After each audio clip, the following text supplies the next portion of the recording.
Doctor సమరం గారు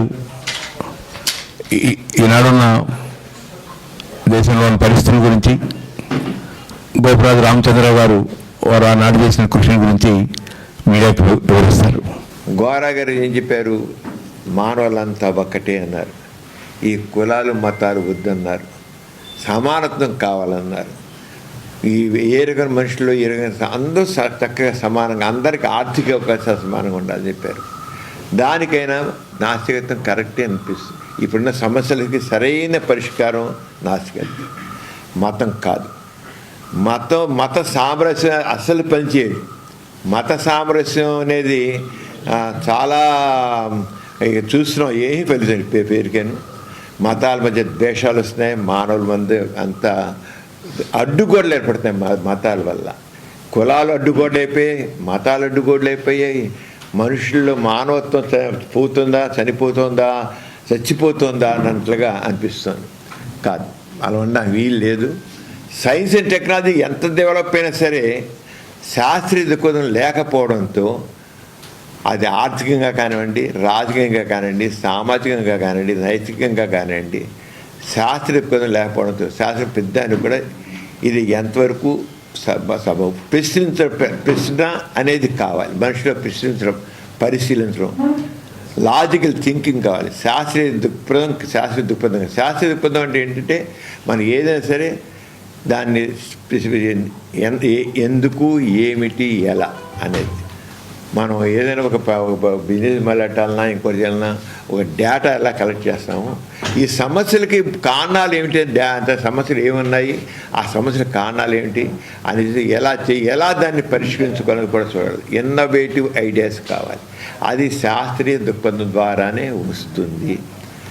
గోరాగా చెప్పిన శాస్త్రీయ విజ్ఞానం శాస్త్రం. మరి చివరికి మన జవహర్లాల్ నెహ్రూ గారు కూడా మన డిస్కవరీ ఆఫ్ ఇండియాలో ఆయన ఎంతో స్ట్రెస్ చేశారు శాస్త్రీయ దృక్పథం కావాలని. శాస్త్రీయ దృక్పథం ఏదైతే ప్రశ్నించు, గుడ్డిగా ఇది నమ్మద్దు, ప్రశ్నించు, పరిశీలించు. మనం చూసే చార్వాకుల దగ్గర భారతదేశంలో చార్వాకులు కూడా అలాగే మూఢనమ్మకాలను చేశారు. దేవుడు కలియన్నాడు, ఆత్మలు లేవన్నారు, పరలోకాలు లేవన్నారు, స్వర్గం లేదు, నరకం లేదు, ఏమి మోక్షం లేదు, తప్పని చెప్పారు. మన దేశం చార్వాక దగ్గర నుంచి మొదలైన తర్వాత బుద్ధిజం అలాగే మారిపోయింది. ఇంత ఉండి కూడా రెండో పక్క ఎందుకు ఇంత మత మోక్షం పెరిగిందంటే మతమే కారణం. కార్ల్ మార్క్స్ ఏమన్నాడు? మతం మత్తు మందు వంటిది అన్నాడు. మతం మంది మనిషిని ఆలోచింపజేయట్లేదు. అంతా దేవుడు దేవుడు దేవుడు దేవుడి ప్రకారం ఎంత ఏం జరిగిన దేవుడే. ఒక అంటరా తేడా ఉంటే దేవుడు, ఒక మనిషి తేడాలనే దేవుడు. ఒక పేదవాడు ఉన్నాడంటే దేవుని నెలలు పుట్టించాడు అన్నాడు. ఒక హరిజనుడు ఉన్నాడంటే నా దేవుడి నెలలు పుట్టించాడు అనుకున్నాడు. నా కర్మ అనుకున్నాడు, నా దురదృష్టం అనుకున్నాడు, పూర్వజన్మలు పుట్టాను అనుకుంటున్నాడు.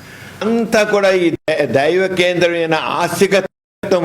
అది హిందూ మతం కావచ్చు, క్రైస్తవ మతం కావచ్చు, మహమ్మదీ మతం కావచ్చు, జురాష్ట్రంగా ఏ మతం తీసుకోండి, ఆ దైవ కేంద్రం ఏడుకల్లా దాంతో ఏంటంటే మనుషులు రకరకాల మూఢనమ్మకాలు వచ్చాయి. గోరా గారి మూఢనమ్మకాలు పనికిరం గట్టిగా చెప్పారు. ఆయన జీవితంలో అడుగడుగున నాస్తికత. అందుకే నేను నాస్తికుడిని అని చెప్పి నాస్తిక జీవిత విధానం అంటే పాజిటివ్ ఎథిజం అని ప్రతిపాదించారు గోరా గారు. ఇప్పుడు అందుకే మీరు చూసి చూడండి, ఈ ఇటీవల కాలంలో చూసినట్లయితే సనాతన ధర్మం అనేది ఒక కొత్తగా విచారణకు వస్తుంది. దాని కారణం ఎవరు? రాజకీయ నాయకులు.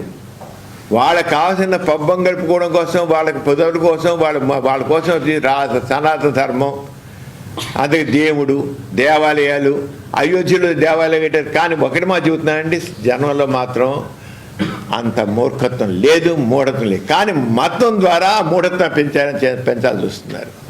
చదువుకుంటున్నారు, పెద్ద పెద్ద శాస్త్రవేత్తలు అవుతున్నారు, ఇంజనీర్లు అవుతున్నారు, డాక్టర్లు అవుతున్నారు, సైంటిస్టులు అవుతున్నారు.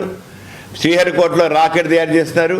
ఆ రాకెట్ ఎగరి అంటే తిరుపతి దగ్గర తీసుకెళ్ళి నమూనానే పెడుతున్నారు. సక్సెస్ అయ్యి మా ప్రాజెక్ట్ అని. ఎక్కడ మన ఇండియాలోనే, ఇంకా లేదు.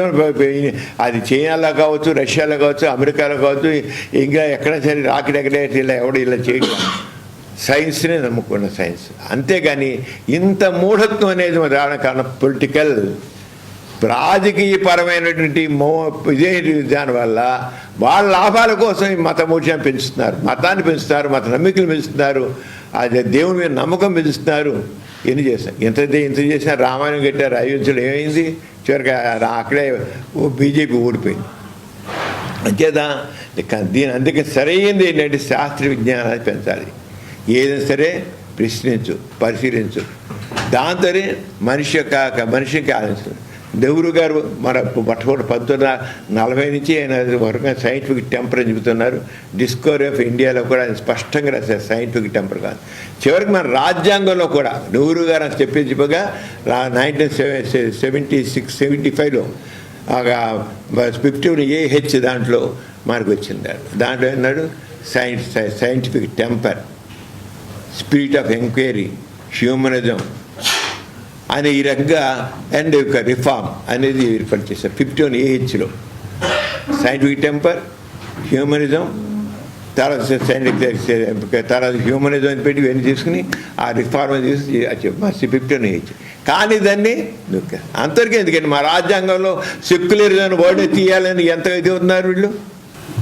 అంచేత వాళ్ళ సొంత ప్రయోజనాల కోసం, మత ప్రయోజనాల కోసం మనుషుల్ని వాడుకుంటున్నారు, మత మౌఢ్యాన్ని పెంచుతున్నారు. అంచేత సైంటిఫిక్ నాలెడ్జ్ యువత బాగా చదువుతున్నారు. This era of the science and technology. మరో పక్కమో 2047కి మనం అగ్రదేశాలతో సమానంగా ఉండాలంటారు మన పిఎం గారు. మళ్ళీ 2040 మళ్ళీ రెండో పక్క ఇంత మతమౌఢ్యం పెంచుతున్నారు. అగ్రదేశాలు అయితే మనం నెంబర్ 1గా ఉండాలంటారు. కరెక్టే. వికసిత భారత్ అంటున్నారు. కరెక్టే. కావాల్సింది ఇది. ప్రజల విద్యార్థుల్లో రంగంలో యువతలో అందరిలో నాలెడ్జ్ కావాల్సిందే.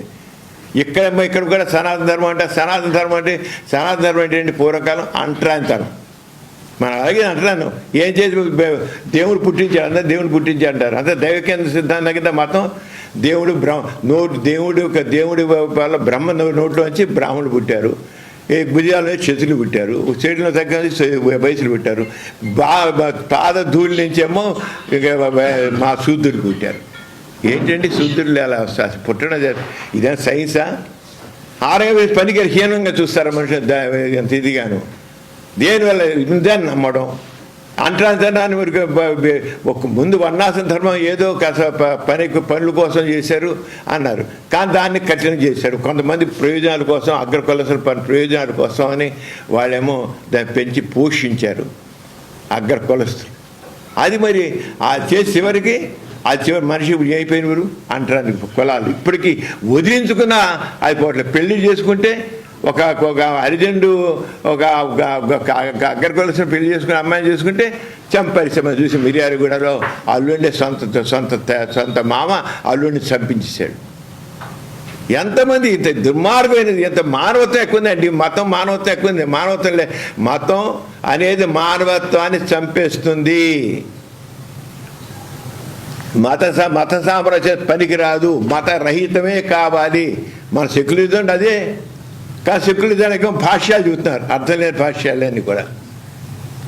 మత సామరస్యం అని చెప్పేసి మొట్టమొదటి మనకు పెట్టిన సెక్యులరిజం వాటికి అర్థం మాత్రం మతరహితం. ప్రభుత్వ వ్యవహారాల్లో మతం పనికిరాదు. కానీ మనం చేసిన మత సామరస్యం చెప్పి దాని అంతా రెండో పక్క చేసే సామరస్యం. ఎక్కడ సామరస్యం తెచ్చింది? అంత మనుషులంతానేమో కులాల వారీగా మతాలు వేసి మనుషుల మధ్య ద్వేషాన్ని తీసుకొచ్చి పెడుతుంటారు.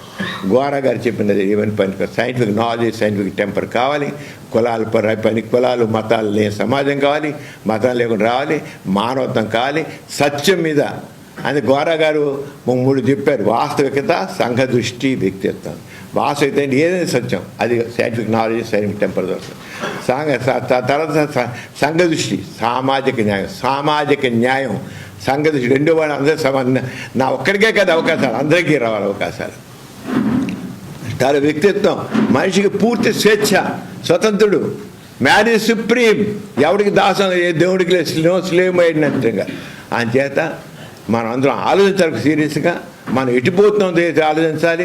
ఆ రకంగా మన సమాజాన్ని మన దేశాన్ని మనమే నిర్మించుకోవాలి. ఎవడో బయటవాడు కాదు. మనం చేసి రాజకీయ నాయకులు సప్రదాయం మాడుతున్నారు, మతం సంబంధించి పెద్దలు వాళ్ళ సొంతం చెప్తున్నారు. అవన్నీ ప్రతి ఒక్కరూ ఆలోచించాలి. మన కొత్త నవ మానవుడిని మనం నిర్మించుకోవాలి. అదే నేను అందరూ కోరుతున్నాను. Thank you sir. ఈ ప్రెస్ మీట్ ఇంతటితో ముగుస్తుంది.